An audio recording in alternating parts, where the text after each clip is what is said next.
Boa noite, nós estamos aqui a convite do grupo Espírita Meimei.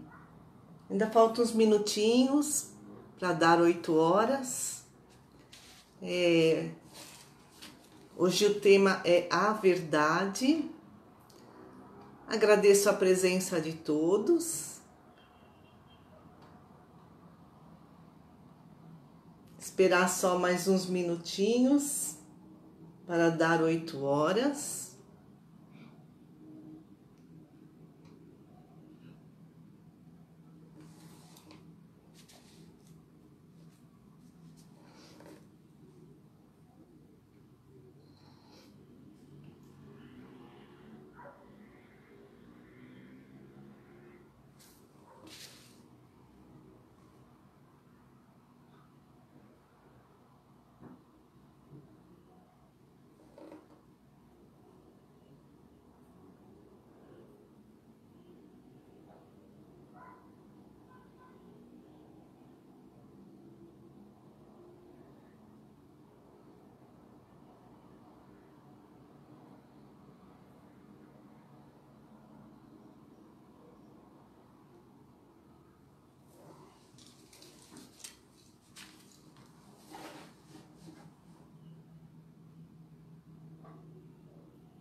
Mais uma vez, boa noite. Agradeço o convite do Grupo Espírita Meimei. Gostaria de iniciar fazendo uma prece, pedindo a Deus, a Jesus, aos mentores amigos, que nos amparem, nos abençoem, nos deem muita força, muita coragem para vencermos os desafios do momento. E que aqueles que estejam sofrendo possam acerenar os seus corações e encontrar a paz e a fé e a esperança. O tema de hoje é fascinante, a verdade. Como diz o Spock do Star Trek, Jornada nas Estrelas, fascinante. Verdade. O que é a verdade? Verdade é o que está conforme os fatos, conforme a realidade. Mas aí a gente pergunta, o que é a realidade? Realidade é tudo o que existe. Existe a realidade interna que está na nossa mente, nossos pensamentos, nossos sentimentos, a nossa imaginação, as nossas ideias. E existe a realidade externa, que está fora de nós, o mundo todo, as outras pessoas, as coisas. E justamente por estarem fora de nós, é que toda essa realidade externa é interpretada. Ou seja, nós as percebemos conforme a nossa capacidade, a interpretação está conforme a nossa percepção. Dessa forma, nós nos afastamos ou nos aproximamos do que seria real, do que é a realidade. Para a gente ter uma ideia de como isso funciona, existe uma antiga lenda hindu dos cegos e do elefante. Provavelmente aqui muitos já ouviram, mas encaixa muito bem para a gente entender toda essa problemática. Então diz a lenda que alguns cegos foram trazidos para a proximidade de um elefante. Eles nunca tinham ouvido falar de elefante, não conheciam elefante, e cada um deles só podia tocar um pedaço do elefante. Então, um dos cegos tocou na tromba do elefante e disse: "Esse animal é parecido com um tronco de árvore." O outro, que tocou no rabo do elefante, disse: Não, esse animal é semelhante a uma cobra." Aquele que estava na lateral do elefante disse: vocês estão enganados, o elefante é um paredão. E aquele que mexia na orelha dizia: não, não, não, olha, o elefante é como um leque. Então, cada um de nós vê um pedaço da realidade. É como se cada um de nós víssemos um pedacinho do elefante. E só Deus é que veria a totalidade do elefante, toda a realidade. Por isso, aquele grande filósofo Friedrich Nietzsche, que viveu na Alemanha no século XIX, escreveu: não existem fatos, somente interpretações. O Espírito Emmanuel, do Vinha de Luz, no capítulo 175, intitulado A Verdade, psicografia de Chico Xavier, ele diz assim: justamente por isso é que nós não podemos nos atrever a acharmos que somos os donos da verdade. É por isso que nós não podemos convencer o outro a aceitar aquilo que nós achamos que é real. Nós não podemos submeter os outros às nossas ideias. Diz Emmanuel: pois a profunda diversidade das mentes, com heterogeneidade de caracteres e temperamentos, aspirações e propósitos. Então, cada um, diz Emmanuel, tem a sua concepção de mundo. Por isso que nós não podemos ser intolerantes, nem na área da política, nem na área da religião, em qualquer área que seja. Nós podemos discordar, sim, mas com muito respeito. E mais, nós podemos e devemos admitir que há pontos de vista nossos que podem estar equivocados, que podem não corresponder à realidade, e termos a humildade de alterar nossas crenças, nossos valores, nossos hábitos, para acolher o novo. Voltaire foi um filósofo, escritor francês do século XVIII, e a biógrafa dele, Evelyn Beatrice Hall, ela resumiu numa frase o ponto de vista de Voltaire, o que Voltaire defendia. Escreveu ela: posso não concordar com nenhuma das palavras que você disser, mas defenderei até a morte o seu direito de dizê-las. E aí, voltando para Emmanuel, no livro Vinha de Luz, diz ele: há verdades estagnadas nas igrejas dogmáticas, verdades provisórias nas ciências, verdades progressivas nas filosofias, verdades convenientes nas lides políticas e verdades discutíveis em todos os ângulos da vida civilizada. Quando Emmanuel diz: há verdades estagnadas nas igrejas dogmáticas, então, dogma é justamente o que se pretende por verdade absoluta, que não pode ser questionado, mas que ainda não foi confirmado. A atitude dogmática é uma atitude de autoritarismo, de querer submeter o outro, e é uma falta de fé raciocinada. Emmanuel diz: há verdades provisórias nas ciências.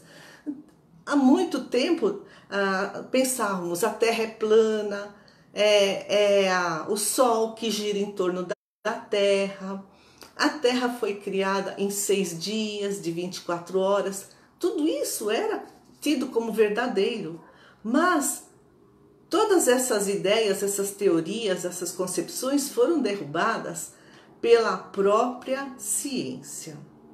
E Emmanuel diz: há verdades progressivas nas filosofias. Quer dizer, a filosofia busca a verdade. A filosofia faz perguntas, questiona as respostas.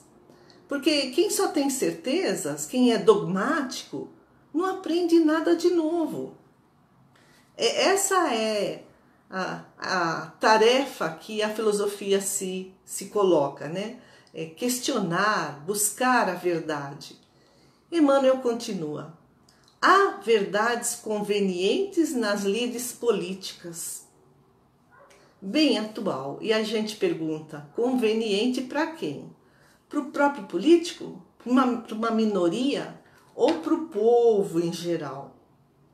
Continuando, Emmanuel: há verdades discutíveis, quer dizer, duvidosas, em todos os ângulos da vida civilizada. São as fake news, verdades duvidosas, discutíveis, aquelas pessoas que têm interesses escusos, opiniões arraigadas, que nem aceitam aquilo que a própria ciência já comprovou.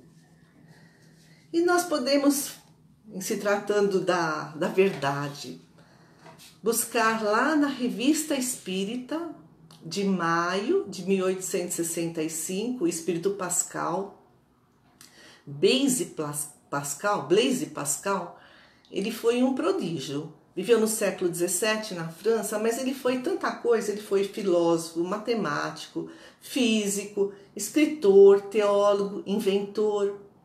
Aos 19 anos, ele inventou uma máquina de calcular, lá naquela época do século XVII. Essa frase que a gente já ouviu tantas vezes: o coração tem razões que a própria razão desconhece, é do Blaise Pascal. Aí, né, traz essa referência aos sentimentos, às emoções, ao psiquismo. Lá no século XVII ele já dizia isso. E o que diz Pascal na Revista Espírita, que foi escrita no século XIX? Ele já como espírito, né? Diz assim: o homem jamais atingirá a verdade absoluta, porque o homem, mulher, nós, somos imperfeitos. Diz ele, só Deus conhece a verdade absoluta, só Deus conhece toda a realidade. É como a história do elefante, que a gente só vê pedaços do elefante.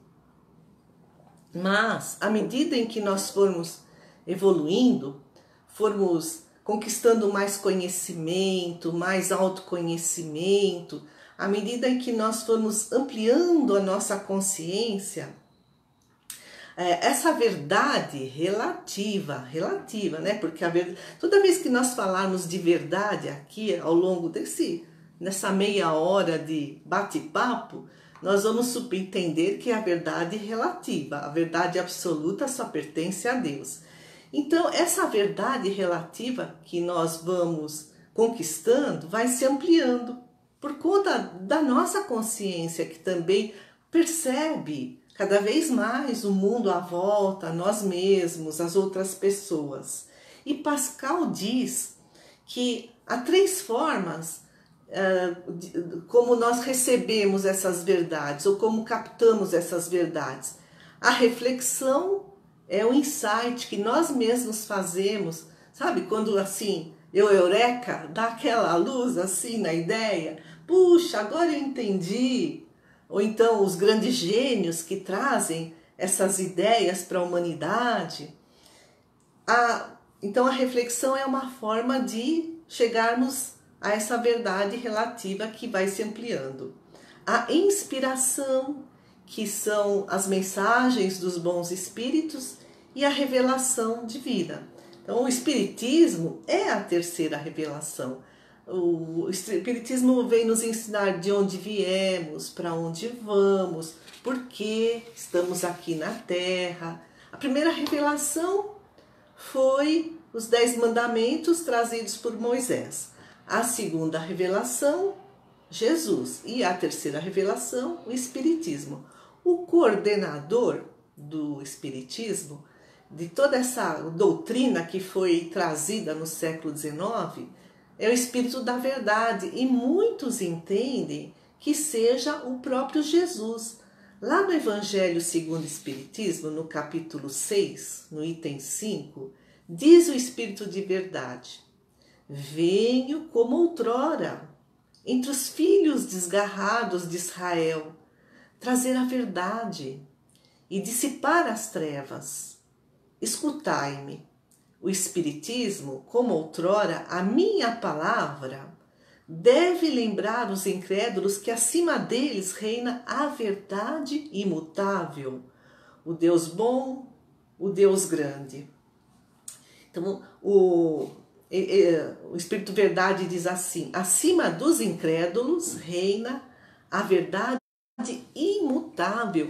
É uma verdade que não muda nunca, porque já é perfeita, ela não precisa progredir, ela não é uma verdade relativa, é a verdade absoluta. Isso vem ao encontro do que o Blaise falou na Revista Espírita, que o Pascal, né? Que só Deus é que possui a verdade absoluta. E Jesus, em várias passagens do Evangelho, nos fala sobre a verdade. Jesus foi o espírito mais evoluído que pisou na Terra e ele é que conquistou o maior entendimento da verdade. E ele então traz alguns relatos lá no Evangelho. Quando ele estava no seu último dia, antes de ser crucificado, durante o julgamento, em frente ao governador da Judéia, o Pôncio Pilatos, Jesus diz a ele: eu vim dar testemunho da verdade. Dar testemunho significa mostrar a verdade. E Pilatos pergunta: o que é a verdade? Porque ele não estava entendendo, ele não sabia. Em outro trecho do Evangelho, Jesus diz: eu sou o caminho e a verdade. Então, caminho é para que sigamos, né? Um caminho está aí para ser seguido. E o caminho que Jesus nos traz é o entendimento de qual o propósito da nossa existência, de como podemos ser pessoas melhores, como podemos evoluir.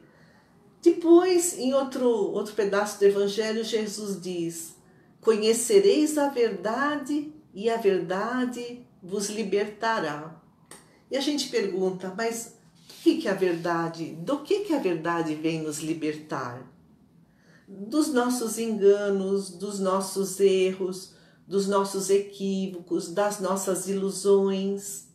Muitas vezes nós estamos tão iludidos conosco mesmo, com os outros, com o que os outros pensam de nós, com as coisas que acontecem no mundo.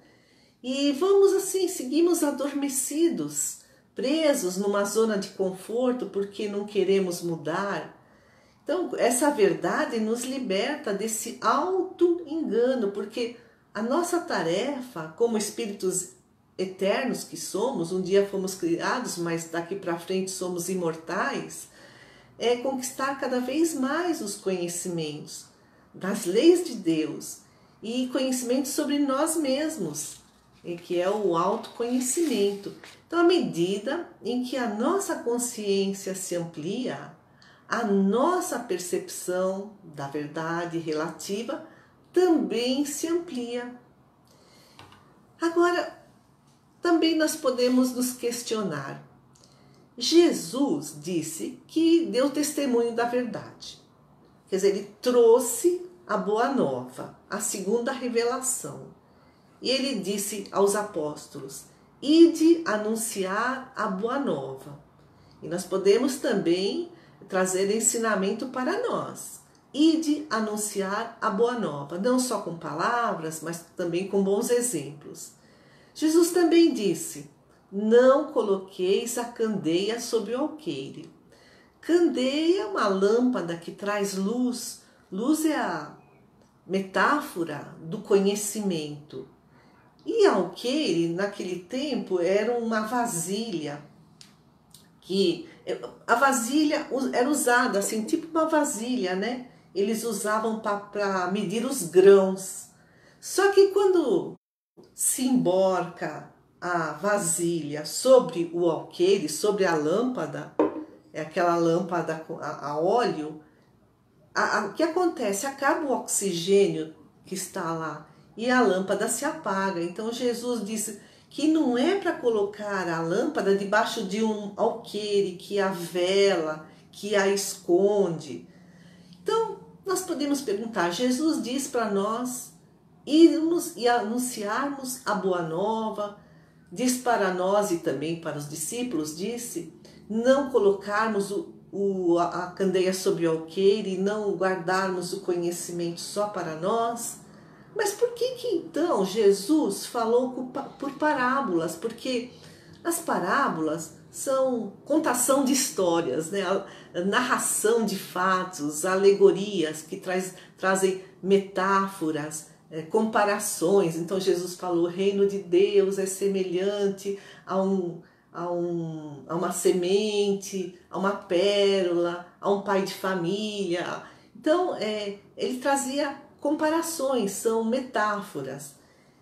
E o povo não entendia essas parábolas, os ensinamentos ficavam escondidos nessas parábolas, ficavam velados.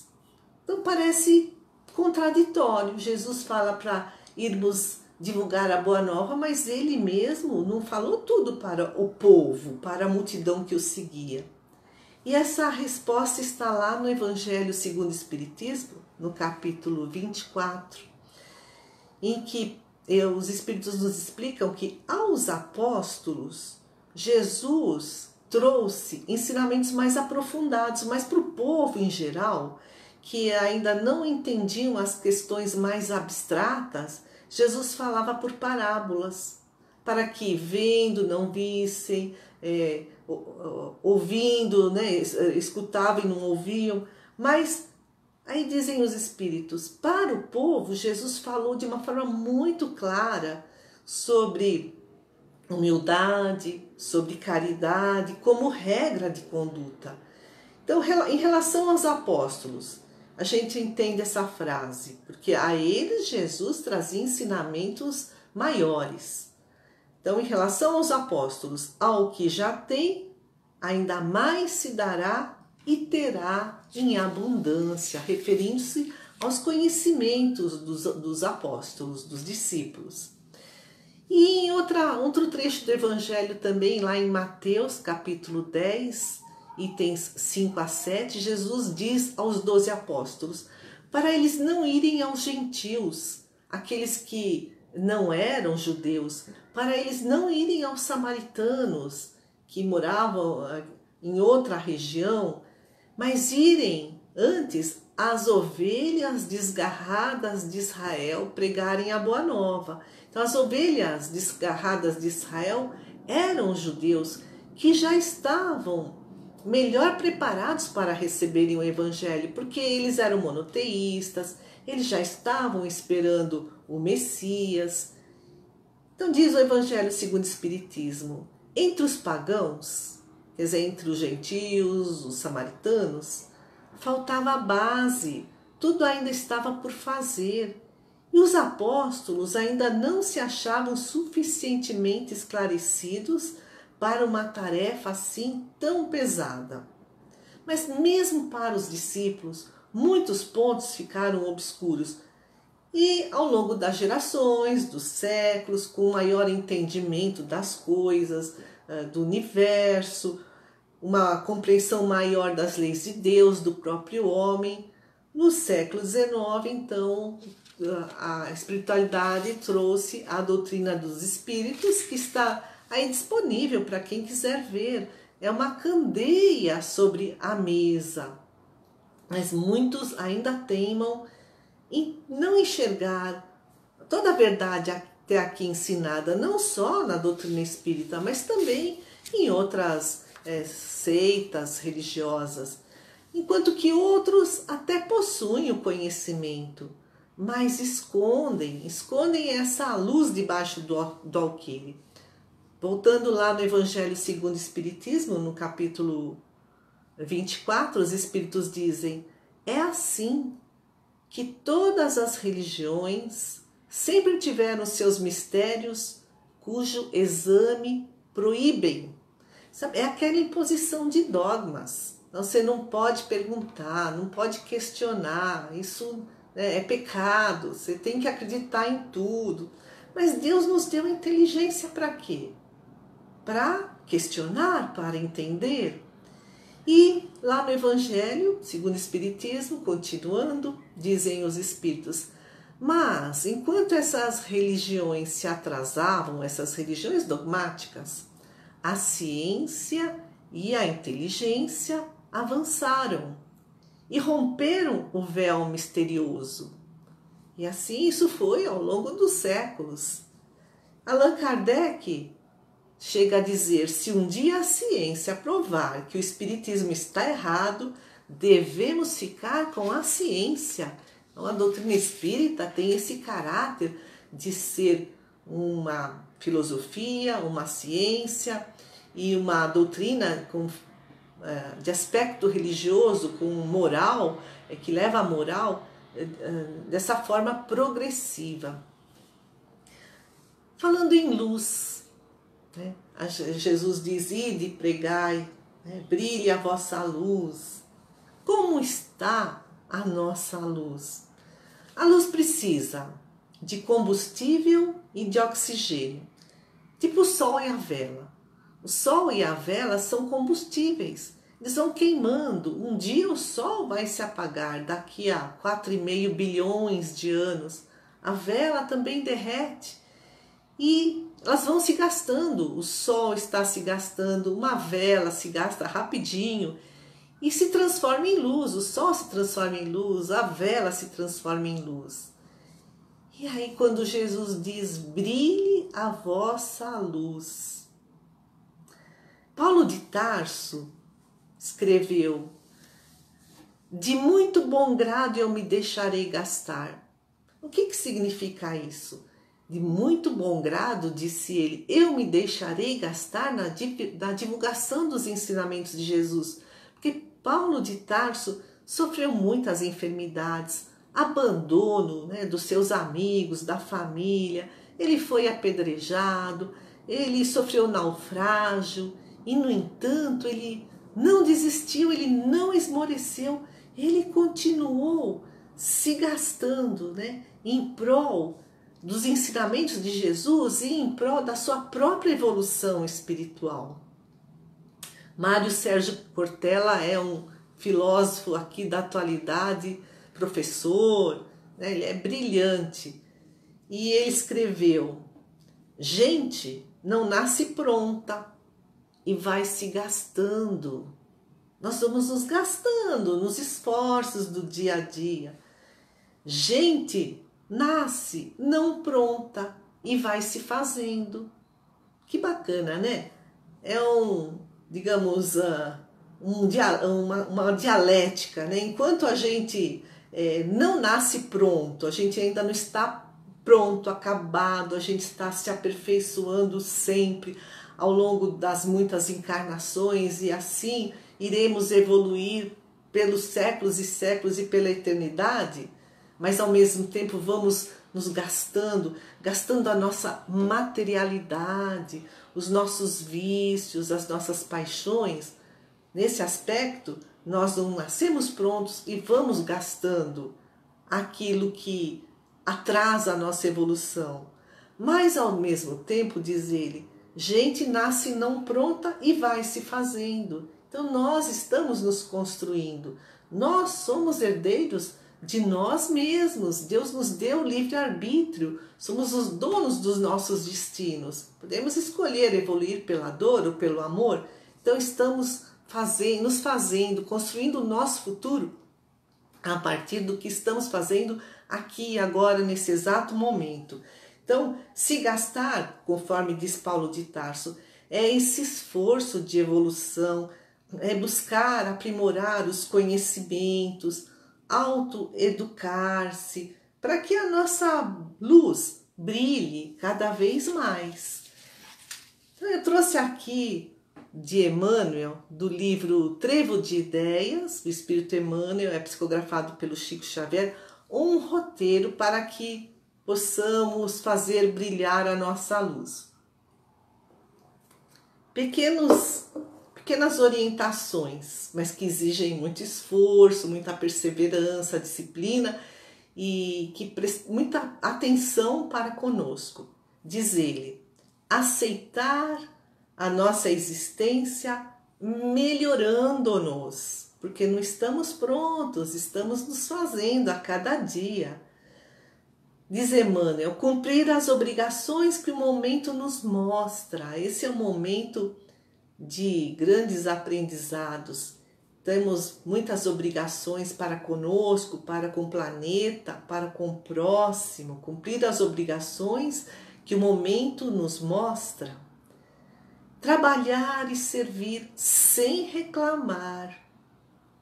Desculpar sempre, desculpar, perdoar, compreender, ser tolerante. Nunca desanimar na prática do bem. Então, esse é um momento de oportunidade. Crise é oportunidade de crescimento, oportunidade de iluminação interior. E eu recebi pelo Facebook um texto muito bacana que encaixa aqui no nosso tema, atualíssimo e cheio de sabedoria. Diz assim: assuntos difíceis treinam a mente. Exercícios difíceis treinam o corpo.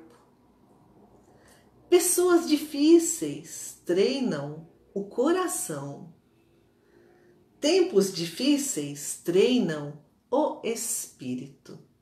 Lindo, né? Lindo. Eu vou ler de novo. Assuntos difíceis treinam a mente. Exercícios difíceis treinam o corpo. Pessoas difíceis treinam o coração. Tempos difíceis treinam o espírito. Então eu agradeço muitíssimo a presença de todos. Agradeço ao Grupo Espírita Meimei e gostaria de pedir mais uma vez a Deus, a Jesus, aos nossos mentores, que abençoe todos aqui que aqui estamos, todos aqueles que estarão aqui nos assistindo nos próximos dias, que abençoe nossos lares, nossos familiares, que nos dê muita força para que possamos trilhar essa jornada de oportunidade imensa, que nossa luz possa estar cada vez mais linda, mais espalhada dentro de nós e junto àqueles que conosco convivem. Abençoa-nos a todos, Senhor, fica conosco hoje e sempre. Muita paz.